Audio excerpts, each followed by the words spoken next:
Buen día, queridos hermanos, qué lindo poder juntarnos acá, ¿no? Y poder alabarle, poder reconocer todas las cosas que Él ha hecho. Y hay un pasaje, ¿vieron?, que me gustaría solamente mencionarlo, ¿no? Hay un Salmo capítulo 1.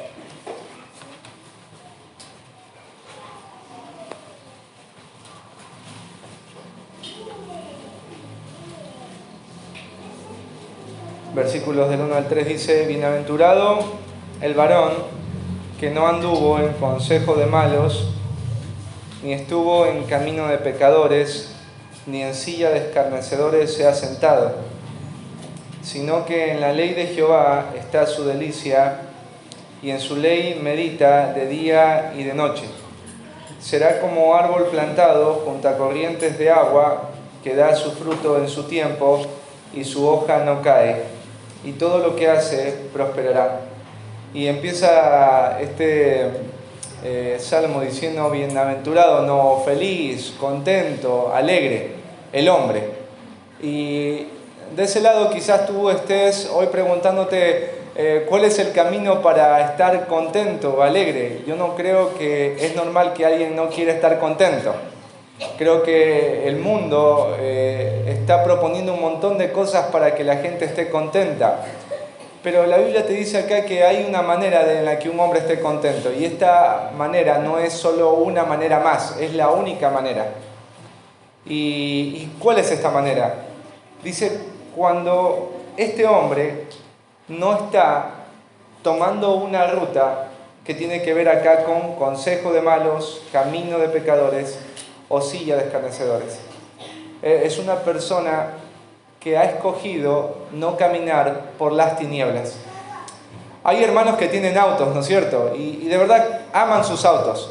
Y cuando ven que un auto, ven que su auto tiene que ir por un camino donde hay piedras, ¿vieron? Donde hay cosas extrañas, ¿no es cierto? Vos dices, yo por ahí a mi auto no lo voy a meter, no lo voy a dañar, porque es un camino malo.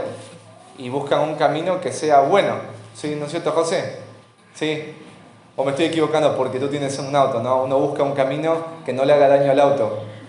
Uno busca un camino bueno. Y ¿sabes qué? La idea es esta. El hombre feliz, el hombre bienaventurado, es el hombre que no anda por una ruta que es mala, una ruta que es peligrosa. No escucha el consejo del malo, de aquellas personas que están influenciadas por el sistema, o comparte, ¿no?, con aquellos que están lejos de Dios. Pero dice que este hombre tiene un deleite.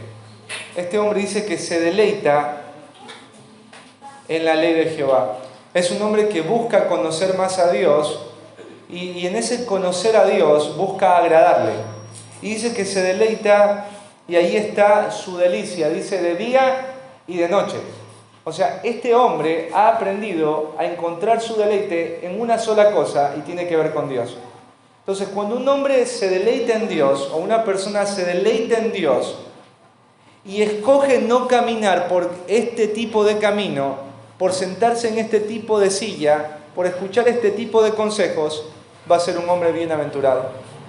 No sé hoy en esta mañana cómo estés, pero si funcionó para el salmista, funciona para cada uno de nosotros.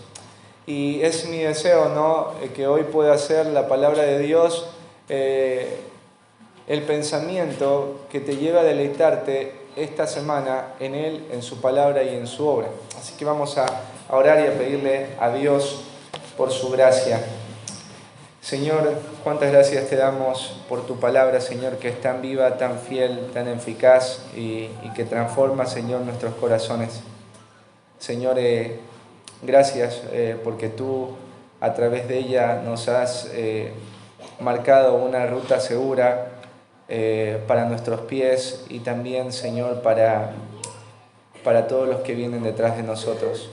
Gracias, Dios, porque en ti tenemos la gracia para vivir de una manera distinta, la gracia, Señor, para no seguir tomando el camino que antes tomábamos, y la gracia, Señor, para permanecer en tus caminos. Señor, Ayúdanos hoy a poder asimilar, comprender, Señor, y responder ante tu verdad. En el nombre de Cristo Jesús te pedimos estos favores y te agradecemos. Amén. Bueno, vamos ahí al libro de Filipenses, capítulo 2.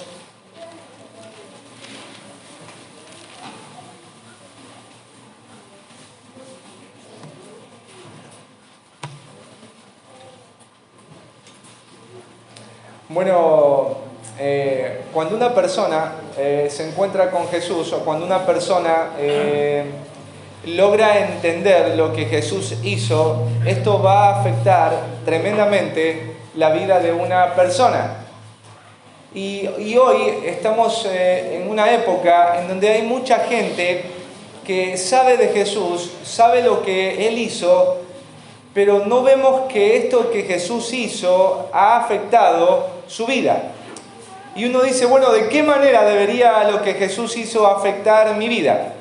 Bueno, nosotros ahí vemos, ahí en el versículo 12 al versículo 16, que la obra de Cristo afecta nuestro comportamiento, afecta nuestra conducta en este mundo, ¿sí? Tú vas a cambiar, tus formas van a cambiar, tus hábitos van a cambiar, la forma en la que hablas va a cambiar, la forma en la que enfrentas lo malo va a cambiar, ¿no es cierto? Tus prioridades van a cambiar, cambia todo, ¿sí? Lo segundo que vemos es que ver a Cristo y ver su obra va a cambiar la forma en cómo vives la vida acá en la tierra, ¿sí? Dios quiere cambiar la forma en la que vives. Y el apóstol Pablo, Dios a través del apóstol Pablo, nos ha dejado varios ejemplos para ver de qué manera debemos vivir la vida cristiana. Y él ha establecido dos ejemplos, ¿no es cierto? El primero está ahí, en el versículo 19 al versículo 24, y tiene que ver con alguien llamado Timoteo.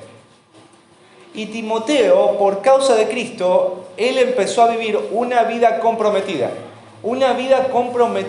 por la causa de Cristo, ¿sí? Una vida comprometida por la causa de Cristo.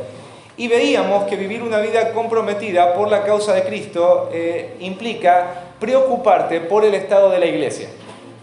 Cuando a ti te preocupa el estado de la iglesia, es porque la obra de Cristo está afectando tu vida.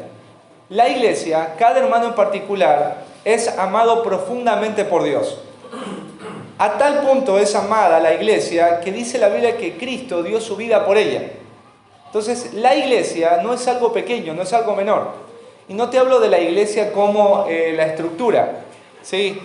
Nosotros podemos juntarnos en el kilómetro 40 en un patio y seguir siendo la iglesia, porque la iglesia tiene que ver con las personas, tiene que ver con todos los que somos miembros de esta congregación. Esa es la iglesia. Y la vida cristiana implica preocuparte por el estado de tus hermanos. Y esto tenía Timoteo. Lo segundo, veíamos que una vida comprometida implica no buscar o esforzarte por no buscar lo tuyo propio. Hoy el mundo te dice lo siguiente: busca tu felicidad, busca lo que te haga bien, aléjate de todo lo que te haga mal. Y hoy vemos que el mundo es un mundo que proclama el egoísmo como una meta a seguir. Y es sutil la forma en la que te lo dice. El mundo no te dice tenés que ser egoísta, pero las frases que usan, los mensajes que envían, promueven siempre que tú pienses en ti. Hay libros que son de autoayuda. Hay libros que te ayudan a tener una autoestima. Y yo quiero decirte que la persona a la que tú más estimas, y vos no necesitas un curso para amarte a ti mismo. Tú de manera natural ya naces amándote a ti mismo. Esa es la forma de vivir de alguien que no conoce a Cristo, amarse a sí mismo. No necesitas capacitarte para amarte a ti mismo. En Cristo aprendes a dejar de verte a ti mismo como lo primero. Y aprendes a ver a otros, sí, a Dios como lo primero. Y vivir una vida comprometida es esforzarte por no buscar lo tuyo propio. Y ahí lo veíamos en Timoteo.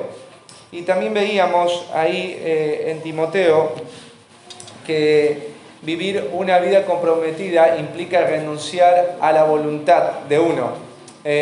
Ahí Timoteo afirma que él, Timoteo, dice que ha sido alguien que ha servido. Y la palabra servido es asociada a alguien que trabaja para un amo. Y alguien que trabaja para un amo es un esclavo. Y a nadie creo que le gustaría que le llamen esclavo. O incluso si te gustara que te llamaran esclavo, no te gustaría ser un esclavo o comportarte como un esclavo. Porque en ese tiempo, ser un esclavo implicaba abandonar tus derechos, abandonar tu vida y someterte completamente a aquel que te había comprado. Y Timoteo tenía este tipo de corazón. Pero hoy vamos a estudiar y vamos a ver la vida de Epafrodito. No creo que Epafrodito sea un nombre que por ahí le pongas a tu hijo. Epafrodito significa para la diosa Afrodita. ¿Sí? Eso significa, para la diosa Afrodita.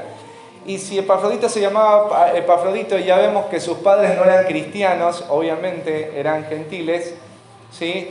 Y que sus padres adoraban a los ídolos y que Epafrodito se crió en una cultura idólatra, pero Epafrodito fue un día cautivado por el mensaje del Evangelio y vamos a ver cómo este hombre es puesto acá en esta carta como un ejemplo no solamente para los filipenses, sino para todos los creyentes de todas las generaciones, incluidos los leloarenses. Y yo quiero hacerte en esta mañana una pregunta. ¿Cuál crees que es el privilegio más grande de la vida? ¿O cuál crees que es el privilegio más grande que vos tienes hoy en tu vida? ¿Ya pensaste en el privilegio que tienes o en los privilegios que tienes? Bueno, a mí se me venían a la mente algunos privilegios. El privilegio de ser papá. Es un privilegio ser papá. O el privilegio de ser abuelo, ¿no? El privilegio de ser esposa. Por ahí decir, no sé si Diego ese es un privilegio. Sí, es un privilegio. Es un privilegio ser esposa, ser esposo. Es un privilegio tener a tus padres vivos y tener a tus padres juntos. Es un privilegio tener papás que estén juntos, ¿sí? A veces sí pelean papá y mamá, pero están juntos. Es un privilegio. Es un privilegio tener un techo. Es un privilegio tener un trabajo en blanco, ¿sí? Es un privilegio tener una familia. Es un privilegio tener en medio del frío una ducha con agua caliente, ¿o no? Un calefón, ¿sí o no? Imagínate bañarte sin calefón en medio del frío. No te bañas más, ¿no? Pero ¿sabes cuál es el privilegio, uno de los privilegios más grandes? O debería ser el privilegio más grande para vos y para mí como creyentes, y es ser útil a Dios.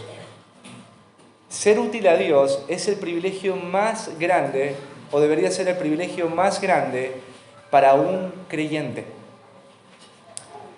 Es un privilegio el que Dios te considere a ti para ser parte de su gran obra, de su gran plan.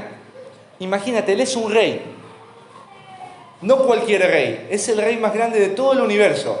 Y que este rey te mire a ti y te diga, vení a trabajar conmigo, eso es un privilegio.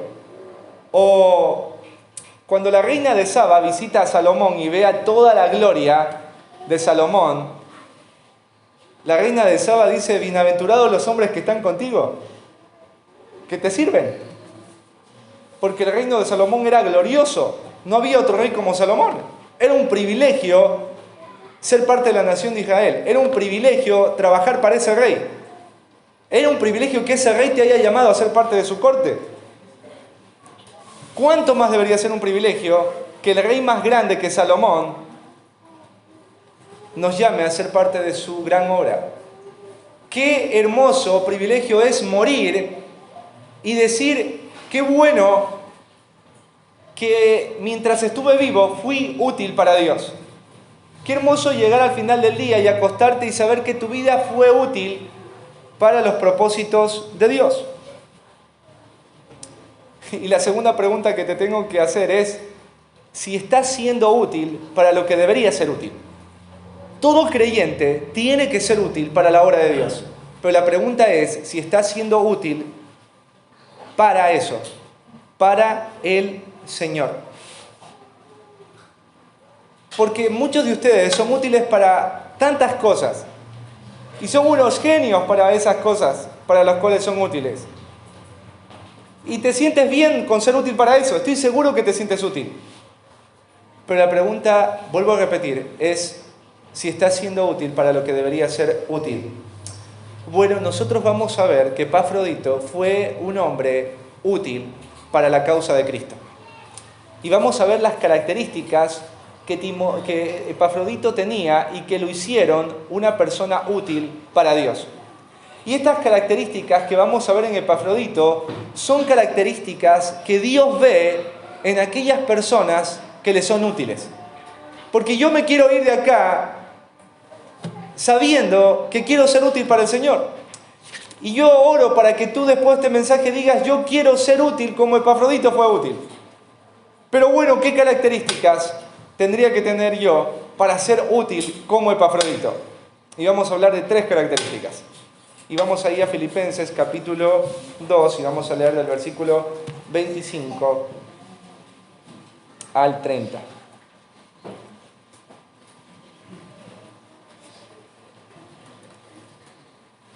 Dice, mas tuve por necesario enviaros a Epafrodito, mi hermano y colaborador y compañero de milicia, vuestro mensajero y ministrador de mis necesidades, porque él tenía gran deseo de veros a todos vosotros, y gravemente se angustió porque habíais oído que había enfermado, pues en verdad estuvo enfermo, a punto de morir, pero Dios tuvo misericordia de él, y no solamente de él, sino también de mí, para que yo no tuviese tristeza sobre tristeza.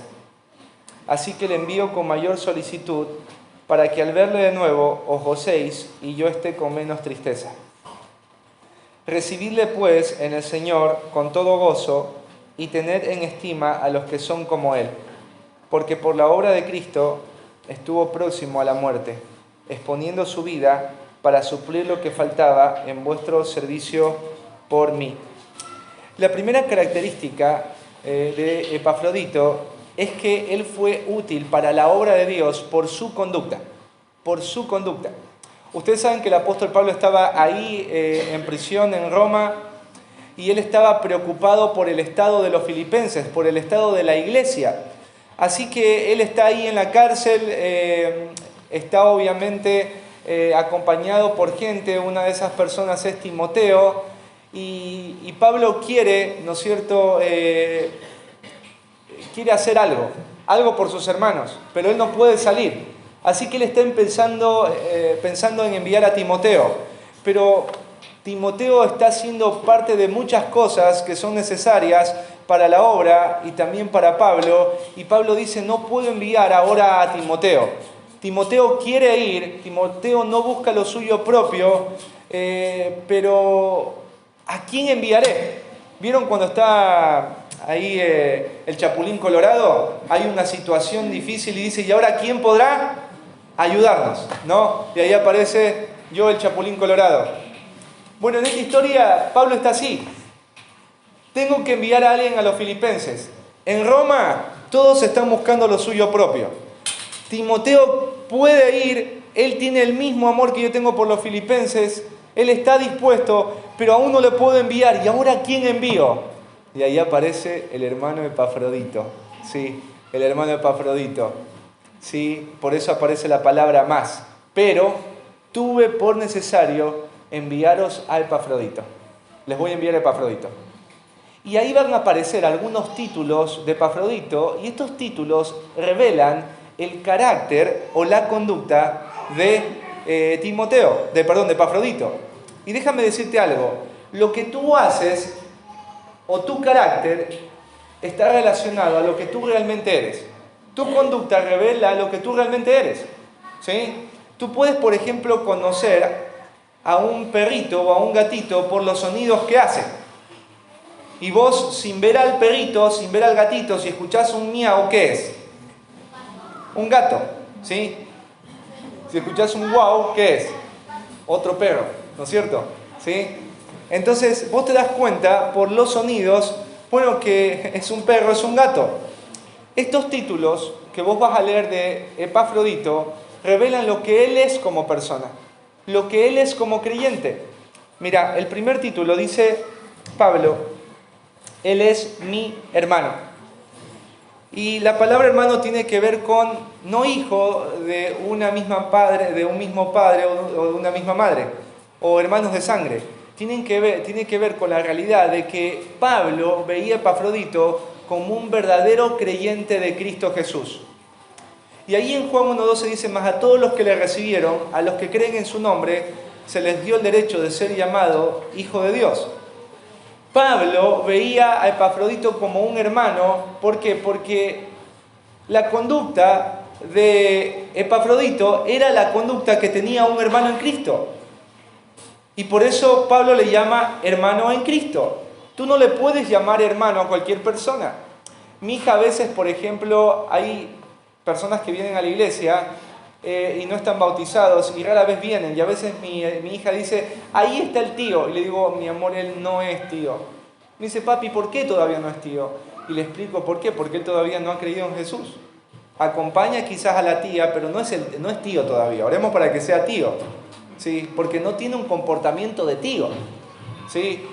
Pero Epafrodito tenía el comportamiento de un hermano.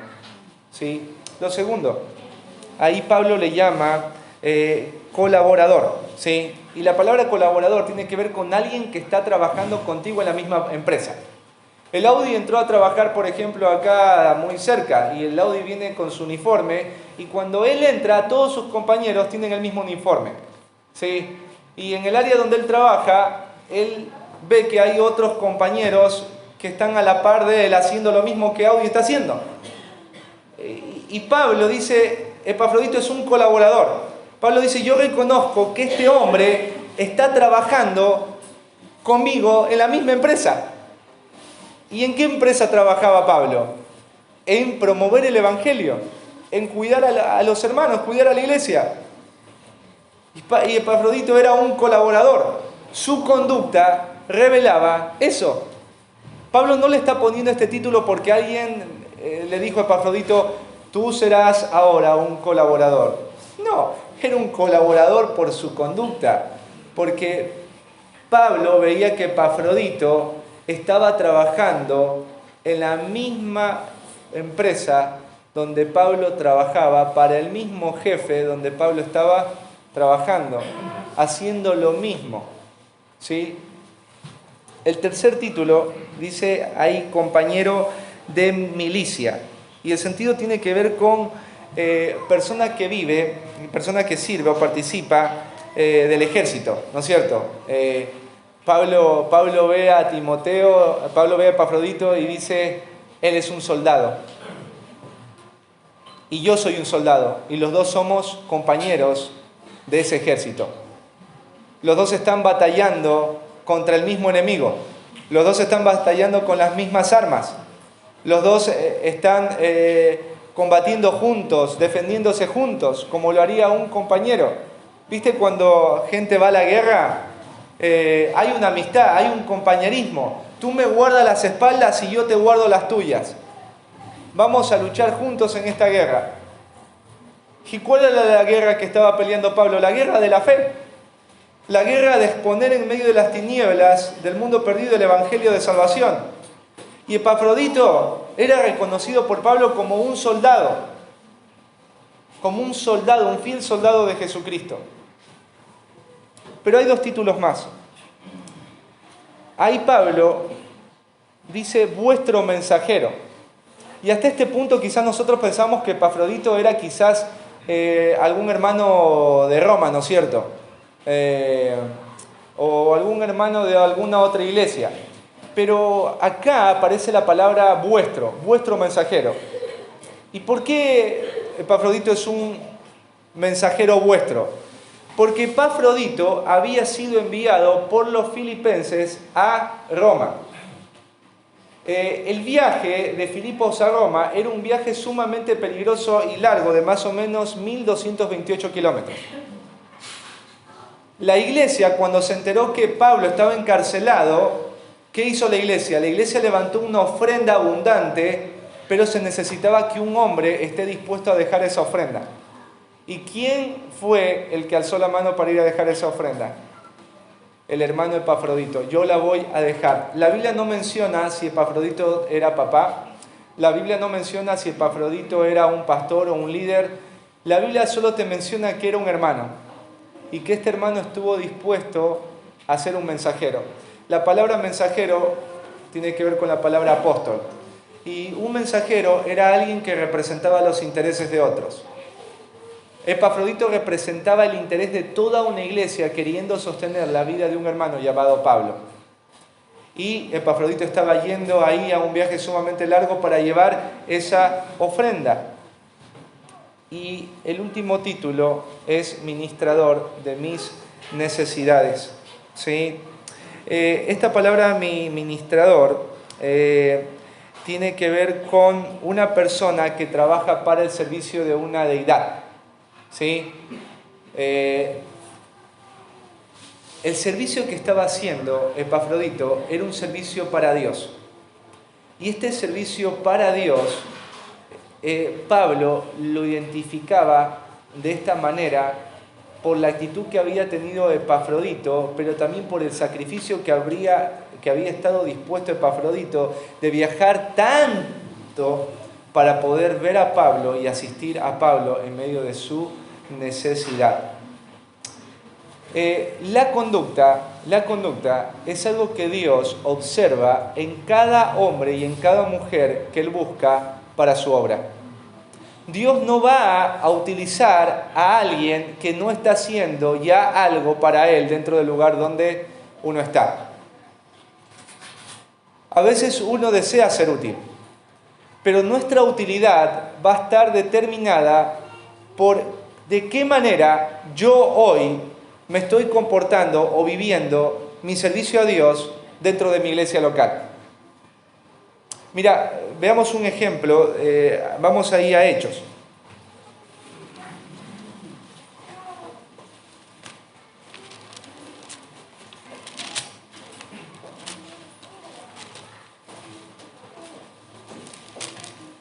Hechos capítulo 6.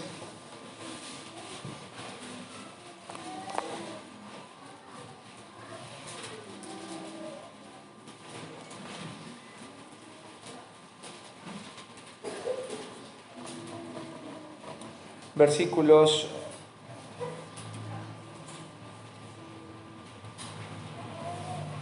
del 1 al 3.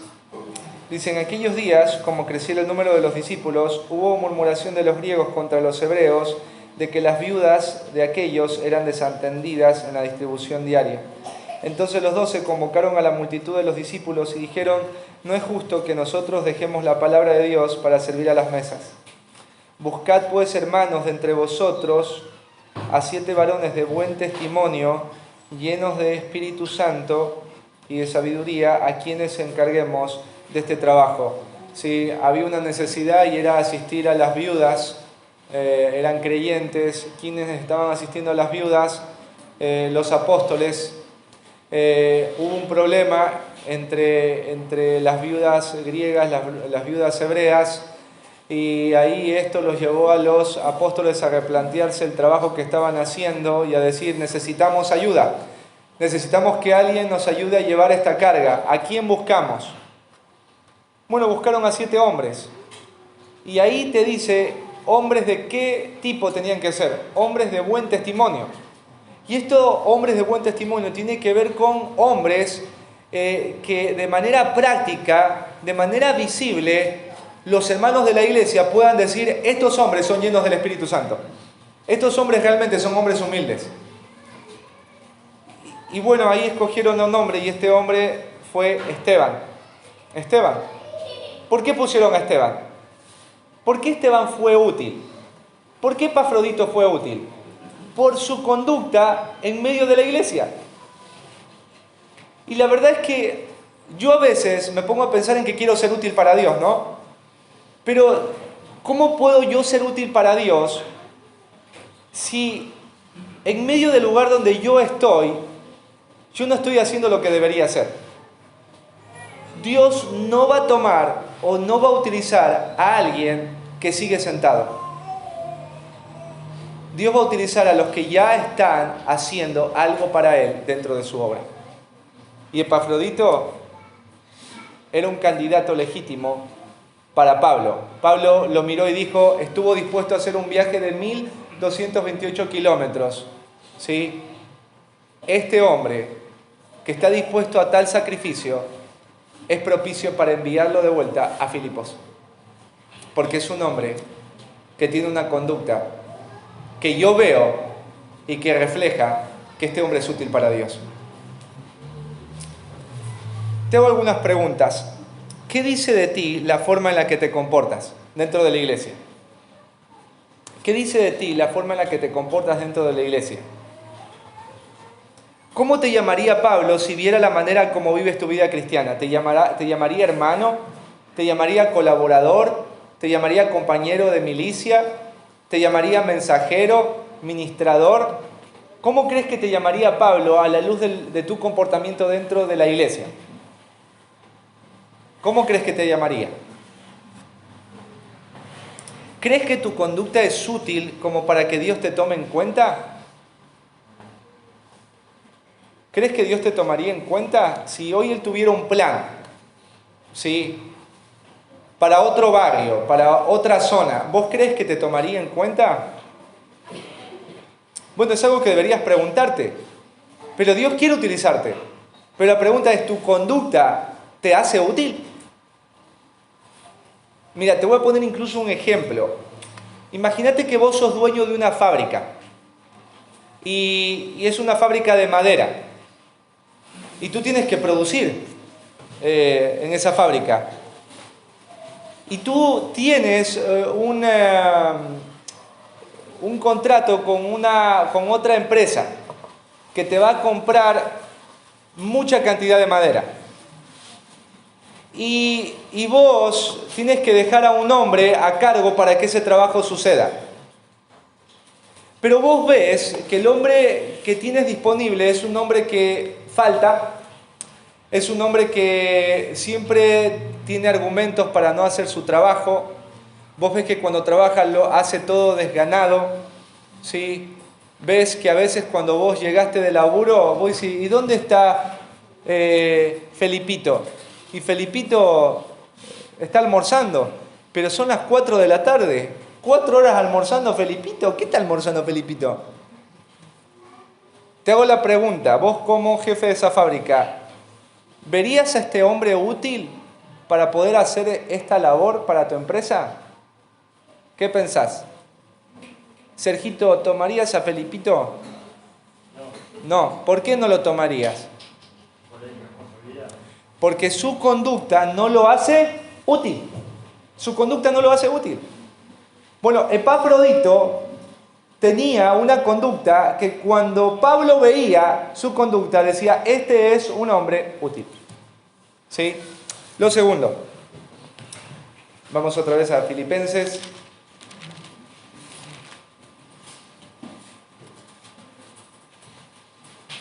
Entonces, Epafrodito era útil por su conducta, ¿no es cierto?, para este deseo de Pablo de conocer el estado de los filipenses. Lo segundo, Epafrodito era un hombre útil por su corazón. Mira, ahí Pablo en el versículo 26 va a explicar las razones por las cuales él va a enviar a Epafrodito. Y son realmente llamativas. Mira, dice, porque él tenía gran deseo de veros a todos vosotros. La palabra deseo tiene que ver con desear fuerte o persistentemente algo. Esta misma palabra aparece ahí en Pedro cuando dice la manera en la que los creyentes deberían desear la Biblia. Y dice, desead como niños recién nacidos la leche espiritual no adulterada. ¿Cómo manifiesta un niño recién nacido su deseo por leche? Sí. Llorando, ¿no es cierto? No lo caía mal, hermano, una abuela ahí está experimentando, ¿no? Sí. Llora, ¿viste? Se pone rojo. O si está una abuela por ahí cerca, el niño hace un quejido, dale la tetita. Sí. Tiene hambre mi nieto, ¿no es cierto? ¿Sabes qué? El deseo que tiene un bebé por la leche es desesperante. El deseo que tenía Epafrodito por ver a sus hermanos era desesperante. El mismo deseo que tenía un bebé por la leche y que cuando se la das se queda tranquilo y se duerme, es el mismo deseo que tenía Epafrodito por ver el rostro de sus hermanos. Era un deseo que lo angustiaba. O sea, deseo con angustia ver el rostro de mis hermanos. Y lo segundo, dice, y gravemente se angustió porque habíais oído que había enfermado. Bueno, esta expresión, y gravemente se angustió, tiene que ver que Epafrodito estaba extremadamente afligido. No sé si en algún momento has recordado algún momento donde tú estuviste extremadamente afligido y no podías hacer nada porque estabas afligido. Emocional, físicamente, una noticia te llegó y es como que te quedaste paralizado porque estabas extremadamente afligido. Bueno, ¿sabes qué? Epafrodito no solamente tenía un deseo fuerte por ver a sus hermanos, sino que estaba afligido porque sus hermanos filipenses habían escuchado que él se enfermó. Yo me preguntaba, ¿pero por qué estaba tan afligido? Claro, porque imagínate, Epafrodito era un hermano muy querido de la iglesia. Ahora imagínate escuchar que tu hermano tan querido se enfermó. ¿Cómo iba a estar la iglesia? ¿Qué haces cuando tu hijo a la 1 de la mañana no regresa? Y a las 2 no regresa. Y te sigue clavando el visto, te sigue clavando el visto, te sigue clavando el visto y no regresa. ¿Qué te produce a ti? Te produce aflicción. Porque estás preocupado por el estado de tu hijo. Porque vos lo amás mucho. Bueno, Epafrodito estaba afligido porque sus hermanos, al saber que él estaba enfermo, se iban a afligir, se iban a preocupar, les iba a doler. Entonces Pablo dice, este es el candidato perfecto, ¿sí? Porque tiene un deseo fuerte de ver a los filipenses y le aflige el que sus hermanos estén preocupados o no estén bien. Qué loco eso, ¿no? Tanto amor tenía Epafrodito en el corazón. Por ahí, cuando uno se pone a pensar, ¿te aflige lo que le aflige a tu esposa? Me diría, y más o menos, ¿sí? Tú dilo en tu mente, no lo digas en voz alta, ¿sí? ¿Te aflige cuando algo le está pasando a tus hijos? ¿Por qué te aflige? Porque hay amor. Porque hay amor. Cuando vos te empiezas a afligir, el que tus hermanos estén afligidos, es por causa del amor que ha derramado Cristo en ti. No es normal eso. No es normal que a vos te aflija lo que le aflige a un extraño. A menos que ese extraño sea algo para ti, o a menos que tu corazón sea algo que no sería si no fuera por una razón, y es Dios. Y Pablo agrega en esta carta, Filipenses, ¿saben qué? Epafrodito no es que solamente se enfermó, estuvo a punto, dice, de morir, a punto de morir, pero Dios tuvo misericordia de él. No sabemos si habrá obrado Dios en sanidad en la vida de Epafrodito, pero sí entendemos por el pasaje que Dios tuvo misericordia, que Dios se compadeció de Epafrodito y no permitió que Epafrodito muriera. Estaba en peligro de muerte Epafrodito. Y Pablo dice, y no solo tuvo misericordia de Epafrodito, sino también tuvo misericordia de mí. Qué difícil hubiese sido para Pablo saber que Epafrodito murió y que ahora la iglesia de los filipenses va a estar muy triste por la muerte de Epafrodito. Y por eso Pablo termina ahí en ese párrafo diciendo, para que yo no tuviese tristeza sobre tristeza. Un creyente se puede entristecer. Porque yo decía, Pablo está gozoso, pero ahora está triste. No entiendo qué le pasa a Pablo. Bueno, porque un creyente puede estar triste por afuera, pero por dentro hay gozo. ¿No es cierto? ¿Sí? Un creyente puede llorar, pero por dentro hay gozo. ¿Sí? Un creyente puede sufrir una aflicción, pero por dentro hay gozo. No se pierde el gozo. Pero sí uno puede llorar como creyente y lamentarse como creyente. Somos humanos. Y Pablo decía, a través de esto que Dios hizo, de que Epafrodito no muriera, ¿sí? Dios ha traído alivio a mi corazón, ¿sí? Y vos ves aquí el corazón de Epafrodito, ¿no? Un corazón lleno de amor por los filipenses. Déjame hacerte algunas preguntas. Y yo me preguntaba a mí mismo, ¿no? ¿Tienes un deseo constante de ver a los hermanos? Imagínate, Epafrodito estaba a 1228 kilómetros de distancia, ¿sí? No había remis, no había micro, ¿entiendes? Había muchas cosas difíciles. Pero dice que él estaba desesperado por ver el rostro de sus hermanos. ¿Tienes un deseo constante de ver a los hermanos? De ver su rostro. ¿Qué sucede cuando no ves a los hermanos por mucho tiempo? ¿Te angustias? ¿Te entristeces? ¿Te duele?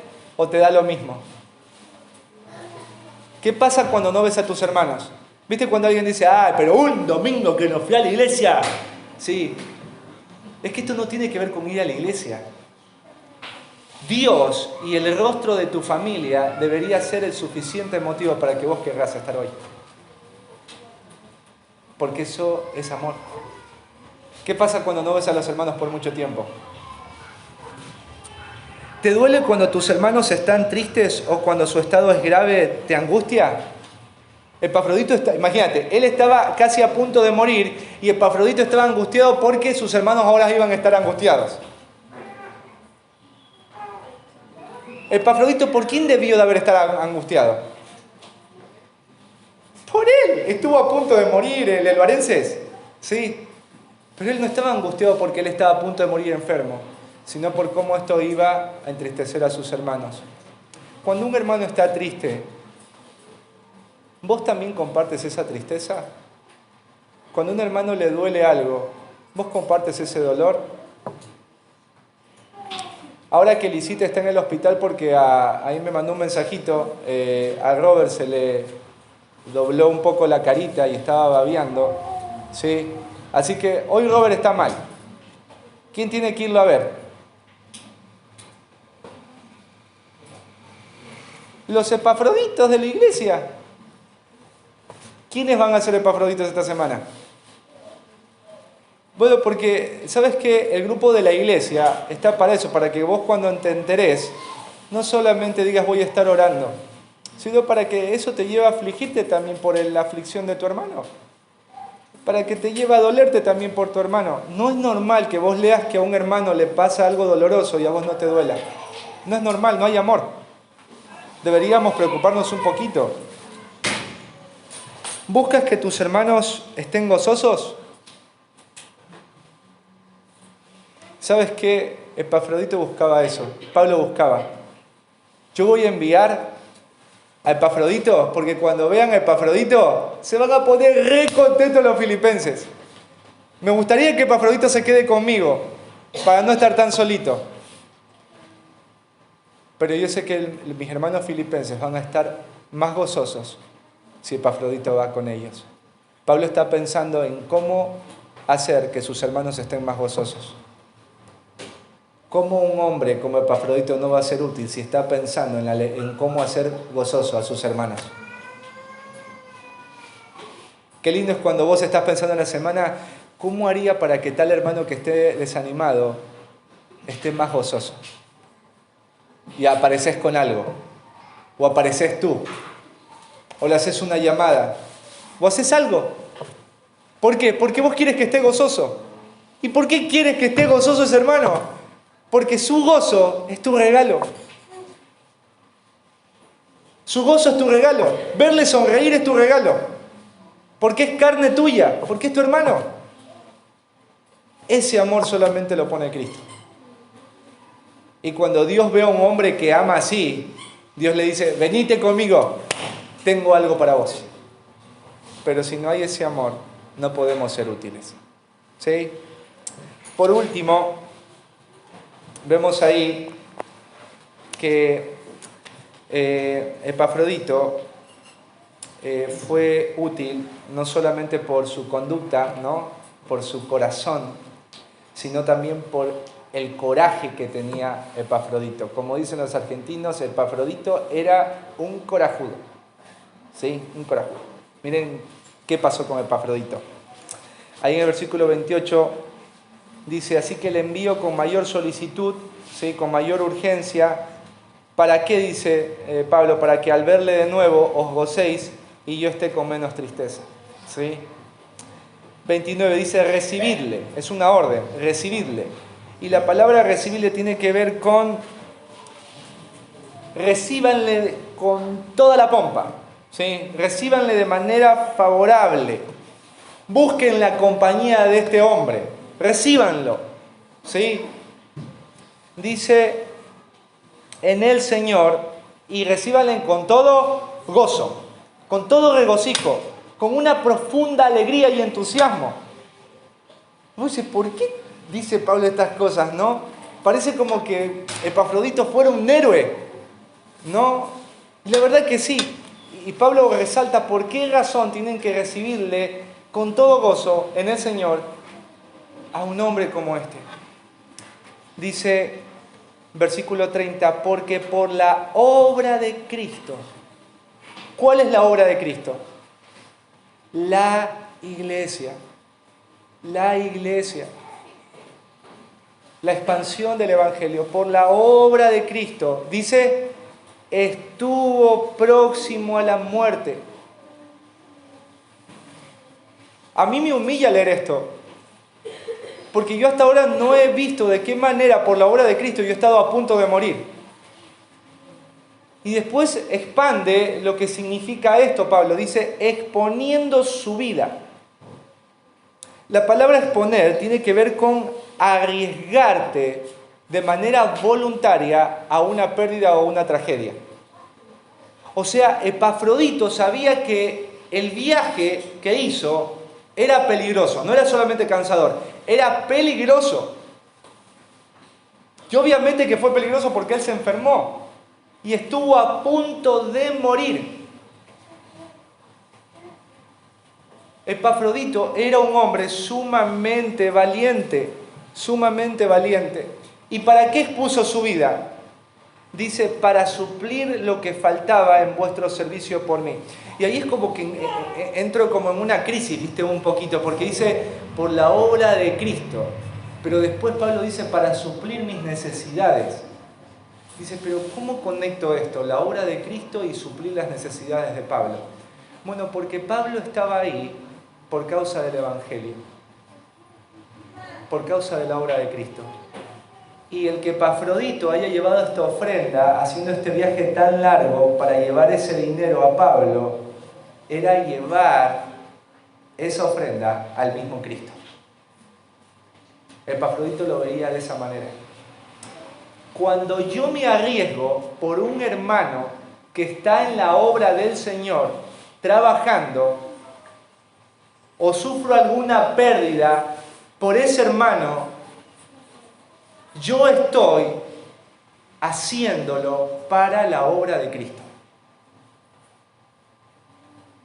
Y por eso Epafrodito era un hombre útil. Y ahí en el versículo 29 hay otro verbo y dice y tened. Dice y tened, que tiene que ver con considerar o mirar.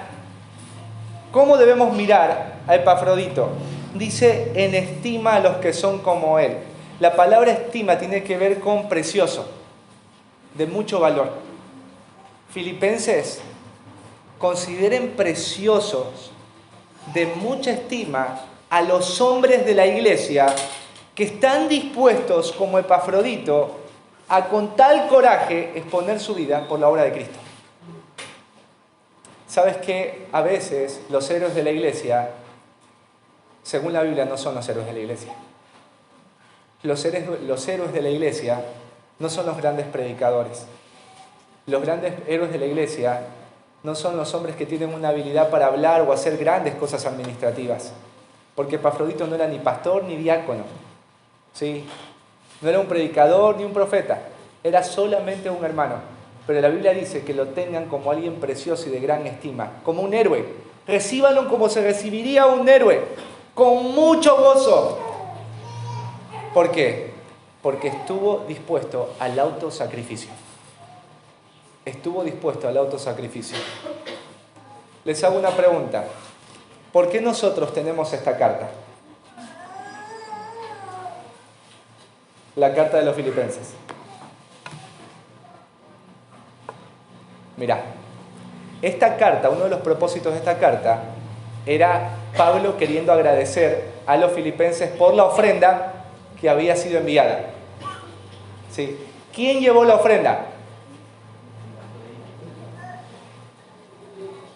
¿Y cómo tuvieron la carta a los filipenses?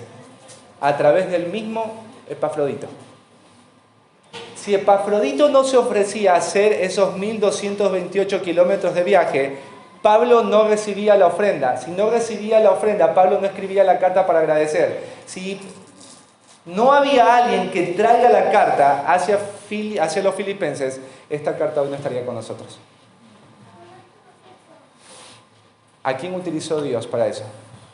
A un hombre que no era pastor, que no era diácono, a un hombre que no era predicador, profeta, a un hombre que no hacía señales y milagros, sino a un hombre que estuvo dispuesto cuando ahí se levantaron los filipenses y dijeron: ¿quién lleva esta ofrenda en este viaje peligroso de 1228 kilómetros?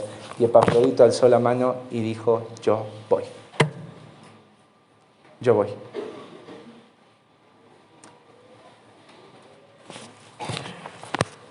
Te sumas a hacer cosas dentro de la iglesia que sean cómodas para ti o que no representan para ti una pérdida o un peligro. Porque la verdad es esta: nosotros estamos haciendo cosas para el Señor, ¿sí o no? Muchos de nosotros. Y muchos están de verdad sacrificando cosas. Pero yo te quiero hacer una pregunta, que esta pregunta no la puede contestar nadie sino solamente tú.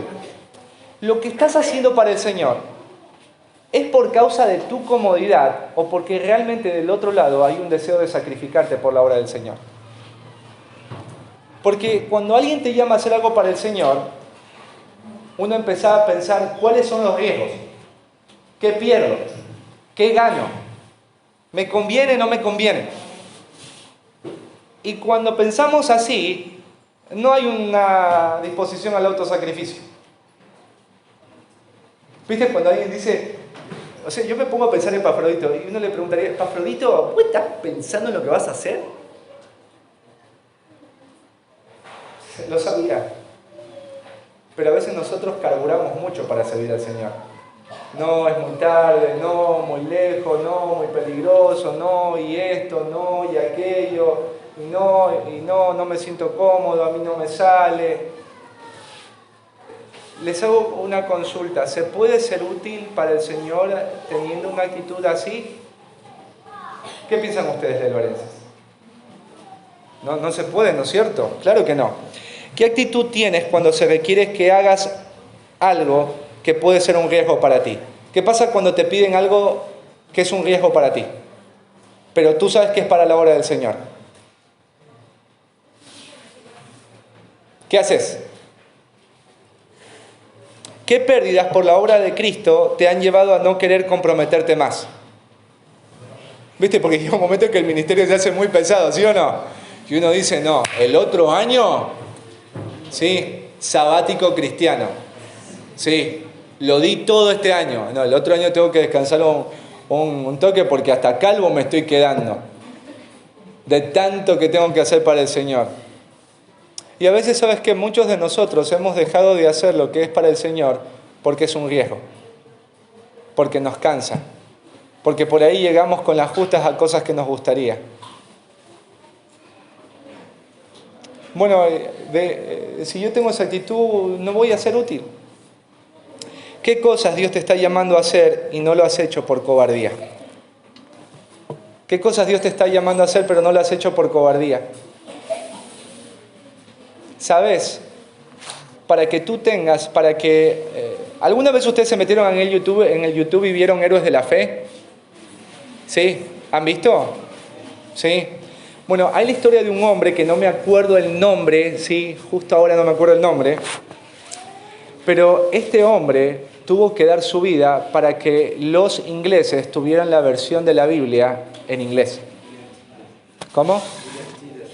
William Tyndale. ¿Sí? Él murió. Cuando él lo estaban quemando, la frase que él dijo fue: Señor, te pido que alimentes a los niños. Porque no querían imprimir la Biblia, era una herejía, imprimir la Biblia en inglés, para que lo lea la gente común. Pasaron 2 años y un rey decidió hacer lo que William Tyndale le pidió: imprimir la Biblia en inglés. ¿Sabes? William Tyndale fue útil al Señor porque estuvo dispuesto a sacrificarse por la obra del Señor. Si tú y yo no estamos dispuestos a eso, no creo que vayamos a ser muy útiles. ¿Sí? Solo quiero cerrar con un versículo ahí en 2 de Timoteo, capítulo 2.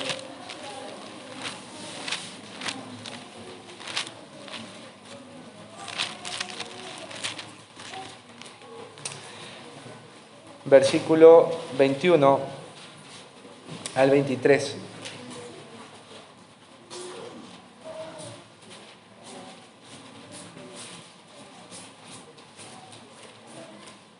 Del 20 al 21 nomás.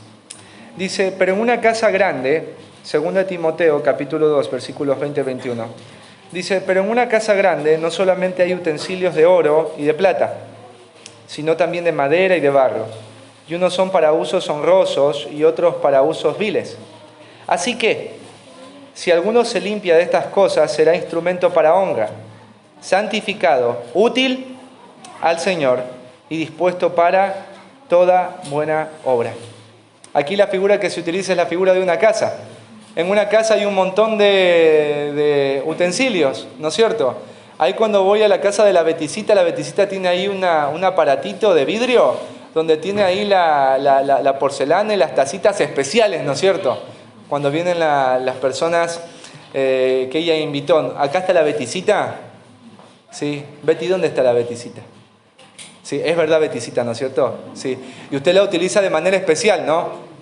Sí. Pero hay otras cosas que Beticita no utiliza de manera especial. Se las da al perrito, utiliza para limpiar. ¿No es cierto, Beticita? Sí. Entonces, en la casa de Beticita, unas cosas son para usos honrosos, especiales, ¿no es cierto? Importantes. Y otras para cosas viles. Bueno, Pablo le dice a Timoteo: si querés ser un instrumento útil en la casa de Dios, tienes que limpiarte de ciertas cosas. Si quieres ser ese instrumento. Si alguno se limpia de estas cosas, o sea, es para todos. Si alguno se limpia de estas cosas, será un instrumento útil. ¿Quiénes quieren ser un instrumento útil al Señor?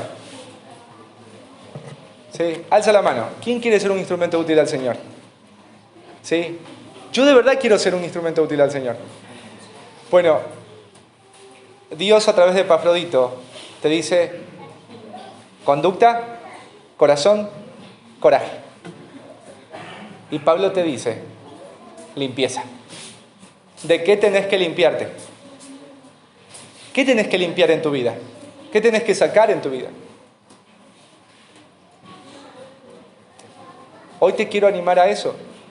Si tú estás por primera vez, escúchame, si yo te invito a a un partido de River y eres de Boca, ¿vendrías conmigo? ¿Gonzalito? Lo matan a Gonzalito. Sí. ¿Cómo lo voy a llevar? Sí. ¿Por qué? Porque es de Boca. Quizás vos hoy estés aquí y digas: útil al Señor, serví el miércoles esto. ¿Cómo voy a hacer eso? Bueno, porque no sos del equipo del Señor. Y para que quieras ser útil para el equipo del Señor, primero tienes que ser del Señor. Si hoy estás por primera vez acá, Dios quiere utilizarte, pero para utilizarte tienes que ser de su equipo. Y si quieres ser de su equipo, tienes que hoy pedirle perdón a Cristo por tus pecados y venir a Él para que Él te perdone. La Biblia dice que el que a Él viene, Él no le echa fuera. Así que vamos a ponernos de pie y vamos a dar gracias al Señor por su palabra el día de hoy.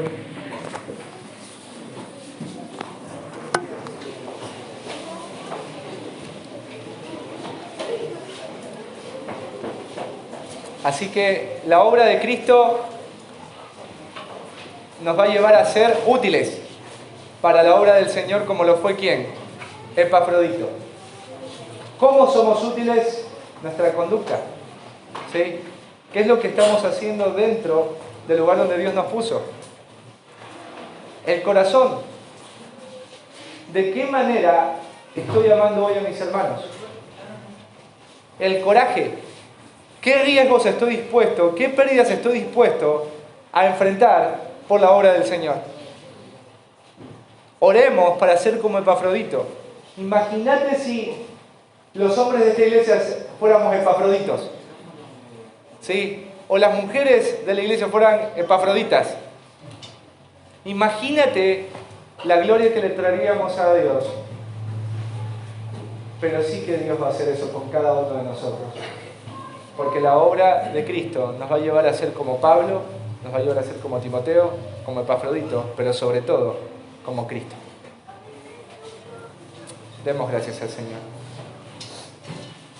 Amado buen Dios, te damos muchas gracias, Padre, por tu palabra, Señor, por hablarnos a través de ella y desafiarnos a ver a través de estos pasajes la vida de Epafrodito, de cómo fue útil a tu obra por su conducta, porque tu gracia, Señor, lo llevó a ser un ministrador, un mensajero, un compañero de milicia, un compañero, un hermano, y lo reflejaba a través de todas las cosas que Epafrodito hacía. Y tú lo tomaste en cuenta para la gran obra, también por el corazón de Epafrodito. Él deseaba ver a los hermanos, los añoraba, los extrañaba. Y también se preocupaba por su estado. Y qué coraje, Señor, el de Epafrodito. Puso su vida sabiendo que era mortal hacer lo que quería hacer, que era llevar esa ofrenda, pero estuvo dispuesto a eso.